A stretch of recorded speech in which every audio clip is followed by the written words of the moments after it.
तो आज के इस विस्तृत विश्लेषण में हमारा मिशन इसी विशाल गंगा नदी प्रणाली को पूरी तरह से डिकोड करना है। हम सिर्फ रटने वाले नहीं हैं। रटने से तो परीक्षा हॉल के दबाव में सब भूल जाना तय है। एकदम। हम समझेंगे कि ये नदियां ऐसा व्यवहार क्यों करती हैं, वे अपना रास्ता मतलब अपना कोर्स कैसे चुनती है, और उन जगहों पर क्या विज्ञान काम कर रहा है जहां ये आपस में टकराती हैं। भूगोल के उम्मीदवारों के लिए ये पैटर्न समझना बहुत जरूरी है। तो चलिए सबसे पहली पहेली को ही सुलझाते हैं। गोमुख वाली बात पर वापस आते हैं।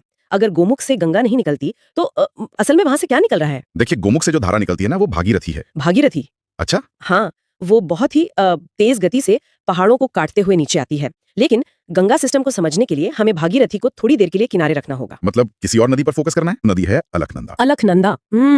चलिए मैं इसे एक उदाहरण से देखती हूँ। मान लीजिए ये अलकनंदा एक बहुत पुराना और चौड़ा प्राकृतिक हाईवे है। हाँ, सतोपंथ ग्लेशियर से निकलकर नीचे की तरफ आ रहा है। सही। और पहाड़ी इलाकों में ढलान इतनी तेज होती है कि अगल बगल की घाटियों से कई छोटी बड़ी नदियां बहुत तेज स्पीड के साथ इस मुख्य हाईवे में आके मिलने लगती हैं। और मैं बताऊं, ये मिलन बहुत ही प्रचंड होता है। प्रचंड? हाँ, क्योंकि ये नदियां सिर्फ पानी थोड़ी लाती हैं, ये अपने साथ भारी मात्रा में ग्लेशियर की बर्फ, बड़ी बड़ी चट्टानें और गाद मतलब सेडिमेंट भी लाती हैं। बाप रे। तो जब दो तेज गति वाली नदियां पहाड़ों के बीच किसी गहरी घाटी में ऐसे टकराती हैं, तो उस संगम स्थल को हमारे यहाँ प्रयाग कहा जाता है। और अलकनंदा के इस सफर में ऐसे 5 प्रमुख संगम आते हैं ना, हाँ। जिन्हें हम पंचप्रयाग कहते हैं। बिल्कुल सही। लेकिन देखिए, परीक्षा में जब सवाल आता है कि कर्णप्रयाग में अलकनंदा से कौन सी नदी मिलती है, और ऑप्शन में नंदाकिनी, मंदाकिनी, पिंडर और धौलीगंगा लिखे होते हैं, तो सब एक जैसे लगने लगते हैं। हाँ, ऐसा लगता है जैसे दिमाग में ही नदियों की बाढ़ आ गई हो। इन 5 प्रयागों का सही क्रम याद रखना मतलब सच में एक बुरा सपना हो सकता है। लेकिन इसे सुलझाने का एक बहुत ही दिलचस्प और अचूक तरीका है हमारे पास। अच्छा, कोई निमोनिक है क्या? हाँ बिल्कुल। अगर हम उत्तर से दक्षिण की ओर मतलब ऊपर से नीचे आते हुए अलकनंदा के सफर को मैप पर देखें, तो एक छोटा सा वाक्य इस पूरी पहेली को हमेशा के लिए हल कर देता है। वो वाक्य क्या है? वाक्य है, विष्णु के नंद के कान में रुद्र और देव बसे। विष्णु के नंद के कान में रुद्र और देव बसे। ये तो सुनने में किसी पुराने श्लोक या कविता जैसा लग रहा है ना? लेकिन ये भूगोल के सवालों का सबसे पक्का इलाज है। तो इसे हम परीक्षा के नजरिए से कैसे डिकोड करें? मैं बताता हूँ। इसे भौगोलिक क्रम में देखते हैं। इस वाक्य का पहला शब्द है विष्णु, जो विष्णु प्रयाग को दर्शाता है। बिल्कुल। और यहाँ अलकनंदा में सबसे पहले धौलीगंगा आकर मिलती है। ठीक है, विष्णु प्रयाग और धौलीगंगा। इसके बाद वाक्य में आता है नंद, मतलब नंद प्रयाग। यहाँ अलकनंदा में नंदाकिनी नदी मिलती है। अरे ये तो याद रखना सबसे आसान है। नंद प्रयाग और नंदाकिनी दोनों के नाम लगभग समान है। एकदम। फिर तीसरा शब्द है कान, जो कर्ण प्रयाग का संकेत है। कर्ण का मतलब ही कान होता है। समझ गई। और यहाँ कौन सी नदी मिलती है? यहाँ पिंडर नदी अलकनंदा में अपना जल मिलाती है। ठीक है, पिंडर हो गई कर्णप्रयाग में। आगे चौथा शब्द है रुद्र, यानी रुद्रप्रयाग। यहाँ केदारनाथ की तरफ से आने वाली मंदाकिनी नदी का संगम होता है। मंदाकिनी जो केदारनाथ से आती है। अच्छा। और अंत में आता है देव, यानी देवप्रयाग। और सुनिए, यही वो सबसे महत्वपूर्ण जंक्शन है जहाँ अलकनंदा हाईवे में वो नदी आकर मिलती है जिसकी बात हमने बिल्कुल शुरुआत में की थी। जी हाँ, गोमुख से आने वाली भागीरथी। वाओ। और जैसे ही अलकनंदा और भागीरथी का पानी देवप्रयाग में आपस में टकराकर एक होता है, उस विशाल संयुक्त धारा को पहली बार गंगा का नाम मिलता है। ये बहुत ही बढ़िया था। तो अब अगर एग्जाम में कोई भी संगम पूछे तो बस उस वाक्य को याद करना है, विष्णु के नंद के कान में रुद्र और देव बसे। बिल्कुल। इस एक लाइन से 5 प्रयागों का उत्तर दक्षिण क्रम दिमाग में एकदम छप जाता है। और अलकनंदा तो हर जगह कॉमन है ही, बस हमें उस क्रम के अनुसार दूसरी नदी का नाम फिट करना है। एकदम सही। ये सच में एक बहुत ही व्यवहारिक तरीका है। खैर, अब जब हमारी नदी गंगा बन चुकी है तो ये पहाड़ों को चीरती हुई आगे बढ़ती है। और ये भारत की सबसे लंबी नदी है। इसकी कुल लंबाई 2600 नहीं 2525 यानी 2525 किलोमीटर है। ऐसा आता है जब मतलब नदी का पूरा चरित्र ही अचानक बदल जाता है। और वो बदलाव होता है हरिद्वार में। हरिद्वार में? हाँ, हरिद्वार ही वो जगह है जहाँ गंगा पहली बार पर्वतीय इलाकों की संकरी और गहरी घाटियों को छोड़कर समतल मैदानों में प्रवेश करती है। अच्छा, तो स्पीड कम हो जाती होगी? बहुत ज्यादा। पहाड़ों में नदी की गति बहुत तेज होती है क्योंकि ढलान तीव्र होती है और वो चट्टानों को काटती है। लेकिन मैदानों में आती ढलान लगभग खत्म हो जाती है, तो नदी चौड़ी होकर एकदम शांत बहने लगती है। बिल्कुल। तो अब हरिद्वार के बाद ये विशाल नदी किन किन राज्यों से होकर गुजरती है, इस पर भी तो अक्सर बहुत कंफ्यूजन होता है ना? बहुत ज्यादा। मतलब उत्तराखंड से निकलकर ये उत्तर प्रदेश, बिहार और पश्चिम बंगाल जाती है, लेकिन इन सबके बीच एक राज्य ऐसा है जो अक्सर नजरअंदाज हो जाता है। और परीक्षक ठीक उसी बिंदु पर अपना जाल बिछाते हैं। वो राज्य है झारखंड। हाँ, झारखंड एक क्लासिक नेगेटिव मार्किंग ट्रैप है। ज्यादातर लोग सोचते हैं कि गंगा केवल 4 राज्यों से गुजरती है, लेकिन गंगा झारखंड के साहेबगंज जिले की सीमा को भी छूते हुए बहती है। मतलब भौगोलिक रूप से ये एक पूर्ण राज्य है जहाँ से गंगा का प्रवाह है। बिल्कुल। इसलिए सही और पूरा क्रम हमेशा यही होगा, उत्तराखंड, उत्तर प्रदेश, बिहार, झारखंड और फिर अंत में पश्चिम बंगाल। समझ गई। अब अगर हम थोड़ा स्टेट स्पेसिफिक हो जाए, मतलब राज्य स्तरीय परीक्षाओं विशेषकर यूपीपीएससी की बात करें, तो उम्मीदवारों के लिए इस नदी का उत्तर प्रदेश के अंदर का सफर बहुत ही महत्वपूर्ण हो जाता है। हाँ, ये जानना बहुत जरूरी है कि गंगा यूपी में कहाँ से एंट्री लेती है और कहाँ से एग्जिट करती है। और उत्तर प्रदेश में इसके प्रवेश और निकास की सीमाएं बहुत स्पष्ट हैं। देखिए, गंगा राज्य के बिजनौर जिले से मैदानों में प्रवेश करती है। बिजनौर, ठीक है। इसके बाद ये राज्य के एक बहुत बड़े हिस्से को सींचते हुए कई प्रमुख शहरों से गुजरती हुई सबसे पूर्वी जिले बलिया से होते हुए बिहार राज्य में चली जाती है। बिजनौर से एंट्री और बलिया से एग्जिट। बिजनौर और बलिया दोनों ब से शुरू होते हैं, तो इसे दिमाग में रखना भी आसानी है। हाँ, ये यूपी के भूगोल का एक मुख्य आधार है। तो यूपी, बिहार और झारखंड के बाद नदी फाइनली पश्चिम बंगाल पहुंचती है। और मतलब यहाँ एक बहुत ही अजीब सी भौगोलिक घटना होती है जी। ये नदी अब तक पूरे रास्ते अन्य नदियों का पानी समेटते हुए बड़ी होती जा रही थी, लेकिन बंगाल में आके अचानक मतलब दो अलग अलग धाराओं में बट जाती है। ऐसा क्यों? इसे समझने के लिए हमें थोड़ा डेल्टा के विज्ञान को समझना होगा। डेल्टा? हाँ, देखिए उत्तराखंड से लेकर पश्चिम बंगाल तक के 2000 किलोमीटर से भी ज्यादा के सफर में गंगा अपने साथ करोड़ों टन मिट्टी, गाद और रेत लेकर आती है। वो सेडिमेंट जिसकी हमने पहले बात की थी, बिल्कुल। और जब ये बंगाल पहुंचती है तो समुद्र के बहुत करीब होने के कारण जमीन की ढलान लगभग शून्य हो जाती है। तो पानी की स्पीड भी एकदम रुक सी जाती होगी। एकदम। नदी के पानी में अब इतनी ताकत ही नहीं बचती कि वो इस भारी मलबे को आगे समुद्र तक धकेल सके। अच्छा, तो वो सारा मलबा नदी के ही रास्ते में जमा होने लगता है। हाँ, नदी अपना रास्ता खुद ही ब्लॉक कर लेती है। अब पानी को आगे तो बढ़ना है, तो वो मलबे के ढेरों से टकराकर अगल बगल से रास्ता निकालता होगा। बिल्कुल।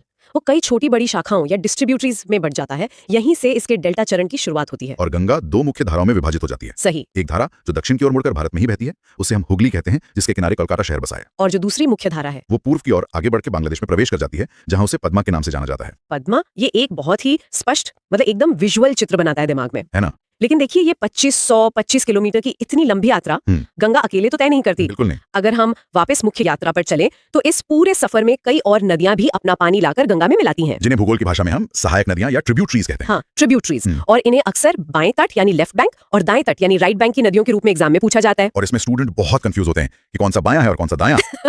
इसके लिए इसे विजुअलाइज करने का एक बहुत ही सरल तरीका है मेरे पास। अच्छा। तो अगर हम इसी लॉजिक से बाएं तट या लेफ्ट बैंक की बात करें जो हिमालय की ओर से आती हैं, तो उनमें 6 प्रमुख नदियां शामिल हैं। कौन कौन सी? रामगंगा, गोमती, घाघरा, गंडक, कोसी और महानंदा। लेकिन फिर से वही बात, इन 6 नदियों को पश्चिम से पूर्व के सही क्रम में याद रखना भी तो परीक्षार्थियों के लिए एक सिरदर्दी होता है ना? हाँ, सीक्वेंस बहुत पूछते हैं। जब सवाल आता है कि घाघरा और कोसी के बीच कौन सी नदी है, तो दिमाग फिर से वहीं अटक जाता है। इसके लिए भी हमारे पास एक बहुत ही पुरानी और कारगर ट्रिक मौजूद है। अरे वाह, बताइए। एक साधारण सा वाक्य है, रामू गोमती का घाघरा गंडक की कोसी में महान है। रामू गोमती का घाघरा गंडक की कोसी में महान है। चलिए इसे भी जरा डिकोड कर ही लेते हैं। बिल्कुल। रामू से हो गया रामगंगा, सही। गोमती तो स्पष्ट रूप से गोमती नदी है ही, घाघरा भी सीधे सीधे नाम से आ गया, फिर उसके बाद गंडक और कोसी, और अंत में महान से महानंदा। एकदम परफेक्ट। ये वाक्य वास्तव में पश्चिम से पूर्व की ओर हिमालय सहायक नदियों को एकदम सही भौगोलिक क्रम में लगा देता है। ये बहुत काम का निमोनिक है। लेकिन इन सब में एक नदी ऐसी है जिसका विज्ञान, मतलब जिसका बर्ताव सबसे ज्यादा हैरान करने वाला है। आप कोसी नदी की बात कर रही हैं ना? हाँ बिल्कुल, मैं कोसी नदी के बारे में ही सोच रही थी, जिसे बिहार का शोक या सौरो ऑफ बिहार कहा जाता है। ये नदी अपना रास्ता बदलने के लिए कुख्यात है। रास्ता बदलने के लिए? हाँ, और इसका कारण हिमालय के उस विशेष भूगोल में छिपा है। देखिए, कोसी नदी नेपाल के ऊंचे और अत्यंत अस्थिर हिमालयी क्षेत्रों से निकलती है। अच्छा। जब ये पहाड़ों से नीचे आती है तो इसकी गति और पानी का वेग बहुत भयानक होता है, और ये भारी मात्रा में चट्टाने और गाद काटकर अपने साथ आती है। और फिर अचानक ये बिहार के एकदम समतल मैदानों में प्रवेश करती होगी। बिल्कुल। और ठीक वहीं पर पूरी समस्या शुरू हो जाती है। कैसे? पहाड़ों से सीधे सपाट मैदान में आने पर नदी की गति अचानक एकदम से रुक सी जाती है। इसे हम एक बंद या कह लीजिए क्लॉग्ड पाइप की तरह समझ सकते हैं। जैसे नाली जाम हो जाती है। हाँ, जब नदी का वो सारा भारी मलबा वहीं तलहटी में जमा हो जाता है तो नदी का मुख्य चैनल या रास्ता भर जाता है। ओहो, तो पानी कहाँ जाएगा? वही तो, पीछे से आ रहे पानी का दबाव इतना ज्यादा होता है कि वो अपने ही किनारे तोड़कर एक नया रास्ता बना लेता है। वाओ। इससे होता यह है कि उन गांवों और खेतों में अचानक भीषण बाढ़ आ जाती है, जहां कल तक कोई नदी थी ही नहीं। ये तो बहुत डरावना है। इसी विनाशकारी आदत के कारण इसे बिहार का शोक कहा जाता है। ये मतलब प्रकृति के कारण और प्रभाव का सबसे खतरनाक उदाहरण है। बिल्कुल। अब अगर हम अपनी उस नाव वाले उदाहरण पर वापस लौटे। हाँ, राइट बैंक की तरफ। हाँ, अगर दाएं हाथ की तरफ देखें तो प्रायद्वीपीय पठार से जो नदियां आकर गंगा में मिलती हैं, उनमें यमुना, सोन और पुनपुन प्रमुख हैं। जी। यमुना तो हम जानते हैं कि गंगा के समानांतर बहती है और प्रयागराज में जाकर संगम करती है। लेकिन ये जो सोन नदी है, इसकी कहानी बहुत ही दिलचस्प और थोड़ी अजीब लगती है मुझे। अजीब क्यों? क्योंकि देखिए, प्रायद्वीपीय पठार का जो सामान्य ढलान है वो तो या तो पूर्व की ओर है या पश्चिम की ओर है। तो ये सोन नदी मध्य प्रदेश से निकलकर उत्तर दिशा में, मतलब नॉर्थ की ओर कैसे बह सकती है? ये एक बहुत ही शानदार सवाल है। पानी आखिर गुरुत्वाकर्षण के खिलाफ कैसे जा सकता है? और ये सिविल सेवा परीक्षाओं का एक बहुत ही पसंदीदा विषय भी है। अच्छा। हाँ, इसका उत्तर विवर्तनिक गतिविधियों में, टेक्टोनिक हलचलों में छिपा है। टेक्टोनिक हलचलें? जी। लाखों साल पहले जब भारतीय प्लेट यूरेशियन प्लेट से टकरा रही थी, तो जमीन के अंदर कई जगह गहरी दरारें या जिन्हें हम रिफ्ट वैली कहते हैं, वो बन गई। मतलब जमीन के अंदर एक ऐसा बड़ा फ्रैक्चर बन गया जिसने इलाके के सामान्य ढलान को ही बदल दिया। एकदम सही पकड़ा आपने। सोन नदी अमरकंटक के पठार से निकलती है और एक ऐसी ही फॉल्ट लाइन या भ्रंश घाटी से होकर बहती है। अच्छा। ये दरार ही उसे भौगोलिक ढलान के विपरीत सीधे उत्तर की ओर बहने पर मजबूर करती है। वाओ। ये पठार को काटते हुए ऊपर की तरफ जाती है और पटना के पास जाकर गंगा बेसिन में मिल जाती है। तो चूंकि ये सामान्य भौगोलिक नियमों का एक अपवाद है, मतलब एक एक्सेप्शन है, इसलिए परीक्षा के लिए बहुत महत्वपूर्ण हो जाता है। बिल्कुल, अपवाद हमेशा पूछे जाते हैं। तो भूगोल के सवालों में अपवाद ही सबसे बड़े ट्रैप होते हैं। और ऐसा ही एक ट्रैप मानव निर्मित ढांचों यानी बांधों को लेकर भी तो है। आप टिहरी बांध की बात कर रही हैं? हाँ, जब कोई पूछता है कि भारत का सबसे ऊंचा बांध टिहरी बांध किस नदी पर है, तो ज्यादातर लोग तुरंत गंगा टिक कर देते हैं, जो कि गलत है। हाँ, क्योंकि लॉजिक ये लगाते हैं कि गंगा भी उत्तराखंड से आती है और टिहरी बांध भी वहीं है। और यहीं पर परीक्षक मुस्कुरा देते हैं हैं क्योंकि उनका बिछाया जाल काम कर गया, है ना? देखिए, याद कीजिए हमने अभी कुछ देर पहले चर्चा की थी कि देवप्रयाग में अलकनंदा और भागीरथी के मिलने के बाद ही नदी का नाम गंगा पड़ता है। हाँ बिल्कुल। टिहरी बांध इस देवप्रयाग वाले जंक्शन से बहुत ऊपर स्थित है और ये केवल और केवल भागीरथी नदी पर बना है। मतलब तकनीकी और भौगोलिक दोनों दृष्टि से टिहरी बांध भागीरथी पर है, गंगा पर नहीं। एकदम स्पष्ट। ये एक बहुत ही बारीक लेकिन बहुत महत्वपूर्ण अंतर है। हाँ, इसे याद रखना चाहिए।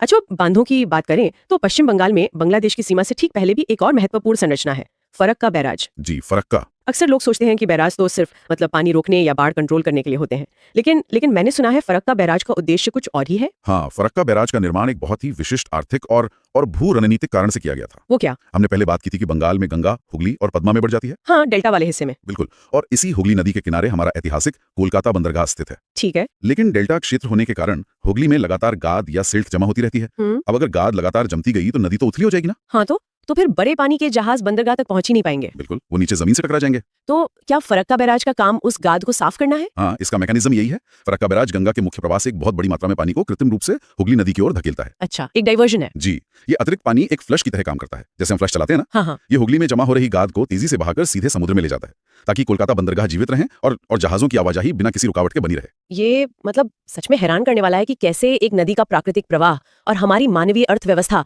आपस में इस कदर जुड़े हुए हैं। बहुत गहरे स्तर पर। और जब ये सारा पानी और इतना सारा मलबा अंततः समुद्र से मिलता है तो निर्माण होता है सुंदर वन डेल्टा का। गंगा और ब्रह्मपुत्र द्वारा बनाया गया दुनिया का सबसे बड़ा डेल्टा। हाँ, इसका विशाल आकार और इसकी जो जैव विविधता है, विशेषकर वो मैंग्रोव के जंगल और रॉयल बंगाल टाइगर, वो तो इसे पारिस्थितिकी यानी इकोलॉजी का एक चमत्कार बनाते हैं। बिल्कुल। और इसी परिस्थिति को ध्यान में रखते हुए साल 2008 में भारत सरकार ने गंगा को राष्ट्रीय नदी घोषित किया था, नेशनल रिवर। हाँ, ये केवल एक धार्मिक प्रतीक भर नहीं है बल्कि करोड़ों लोगों और अनगिनत जीव जंतुओं की जीवन रेखा है। जीवों की बात करें तो यहाँ एक विशेष जीव का उल्लेख करना बहुत जरूरी हो जाता है। गंगा डॉल्फिन। बिल्कुल, जो इस पूरे सिस्टम की कहानी का शायद सबसे महत्वपूर्ण हिस्सा है।